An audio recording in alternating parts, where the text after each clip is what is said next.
ഉല്പത്തിപ്പുസ്തകം അദ്ധ്യായം 20. അനന്തരം അബ്രാഹാം അവിടെനിന്ന് തെക്കെ ദേശത്തേക്ക് യാത്ര പുറപ്പെട്ട് കാദേശിനും ശൂരിനും മദ്ധ്യേ താമസിച്ചു. ഗെരാരിൽ പരദേശിയായി പാർത്തു.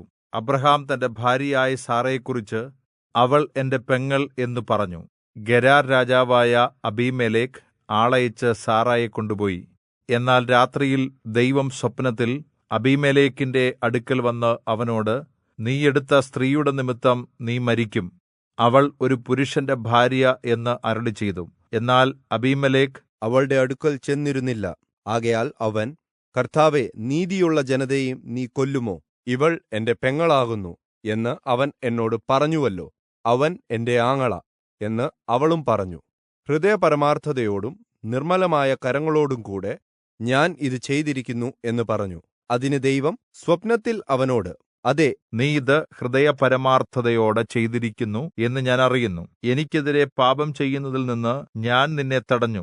അതുകൊണ്ടാകുന്നു അവളെ തൊടുവാൻ ഞാൻ നിന്നെ സമ്മതിക്കാതിരുന്നത്. ഇപ്പോൾ ആ പുരുഷന്റെ ഭാര്യയെ തിരിച്ചുകൊടുക്കുക.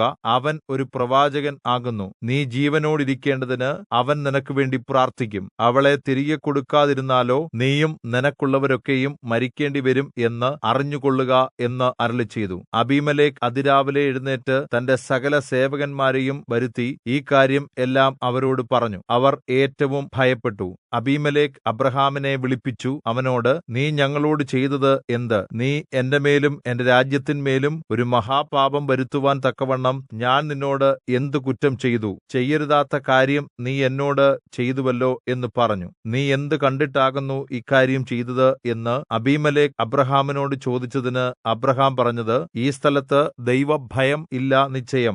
എന്റെ ഭാര്യ നിമിത്തം അവർ എന്നെ കൊല്ലും എന്ന് ഞാൻ വിചാരിച്ചു. വാസ്തവത്തിൽ അവൾ എന്റെ പെങ്ങളാകുന്നു, എന്റെ അപ്പന്റെ മകൾ, എന്റെ അമ്മയുടെ മകളല്ലാതാനും. അവൾ എനിക്ക് ഭാര്യയാവുകയും ചെയ്തു. എന്നാൽ ദൈവം എന്നെ എന്റെ പിതൃഭവനത്തിൽ നിന്ന് പുറപ്പെടുവിച്ചപ്പോൾ ഞാൻ അവളോട്, നീ എനിക്ക് ഒരു ദയ ചെയ്യണം. ഏതൊരു സ്ഥലത്ത് നാം എവിടെയൊക്കെ പോയാലും അവൻ എന്റെ ആങ്ങള എന്ന് എന്നെക്കുറിച്ച് പറയണം എന്ന് പറഞ്ഞിരുന്നു. അബീമേലെക്ക് അബ്രാഹാമിന് ആടുമാടുകളെയും ദാസീദാസന്മാരെയും കൊടുത്തു.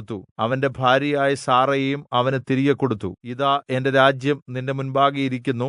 നിനക്ക് ഇഷ്ടമുള്ളിടത്ത് പാർത്തുകൊള്ളുക എന്ന് അബീമേലെക്ക് പറഞ്ഞു. സാറയോട് അവൻ, നിന്റെ ആങ്ങളയ്ക്ക് ഞാൻ 1000 വെള്ളിക്കാശ് കൊടുത്തിട്ടുണ്ട്.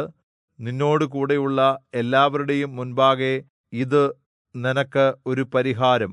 നീ ഒരു കുറ്റവും ചെയ്തിട്ടില്ല, എല്ലാവർക്കും മുൻപാകെ നീതീകരിക്കപ്പെട്ടുമിരിക്കുന്നു എന്ന് പറഞ്ഞു. അബ്രാഹാം ദൈവത്തോട് പ്രാർത്ഥിച്ചു. അപ്പോൾ ദൈവം അബീമേലെക്കിനെയും അവന്റെ ഭാര്യയെയും അവന്റെ ദാസിമാരെയും സൗഖ്യമാക്കി.